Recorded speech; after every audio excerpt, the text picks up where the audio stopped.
সাল্লামকে যখন বলা হচ্ছে তুমি যাবা ফেরাউনের কাছে, তখন উনি 10 বছর থেকে মানুষের বাড়ির কাজের লোক, মানুষের বাড়ির চাকর।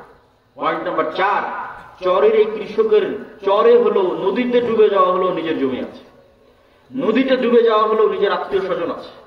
আর মুসা আলাইহিস সালাতু ওয়াস সালাম এমন গোলাম কওমের মেম্বার, এমন গোলাম কওমের সদস্য, এমন গোলাম জাতির সদস্য যার মা পরিচয় দিতে পারে না যে এটা আমার সন্তান, কেন পরিচয় দিলে জবাই করা হবে। যার আত্মীয় স্বজন পরিচয় দিতে পারবে না যে এটা আমার আত্মীয় স্বজন।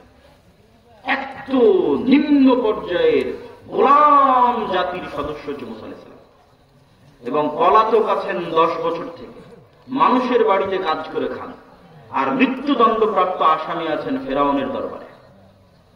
তখন মুসা আলাইহিস সালামকে বলা হচ্ছে ইযহাব ইলা ফিরআউন ইন্নাহু তাগা, মুসা তুমি নবী, যাও ফেরাউনের কাছে দাওয়াত দাও। কেমনে সম্ভব? অসম্ভব। মুসা আলাইহিস সালামের পক্ষে ইম্পসিবল যে উনি ফেরাউনের মিশরের সীমানায় ঢুকবে, এটা অসম্ভব। এই অসম্ভব সম্ভব হওয়ার একটাই রাস্তা আছে, গায়েবে ইয়াকিন। গায়েব যেদিন খুলে দেওয়া হবে মুসা আলাইহিস সালামের জন্য, মুসা আলাইহিস সালাম যেদিন গায়েব দেখে নিবে, সেই দিন মুসা আলাইহিস সালাম বুঝবে, আরে আমি যে ফেরাউনের ভয়ে পালাচ্ছি, এই ফেরাউনের ক্ষমতা, যে ফেরাউনের ভয়ে আমি 10 বছর থেকে পলাতক আছি, আর ক্ষমতা তো আল্লাহর ক্ষমতার সামনে সরিষা সমপরিমাণ নয়।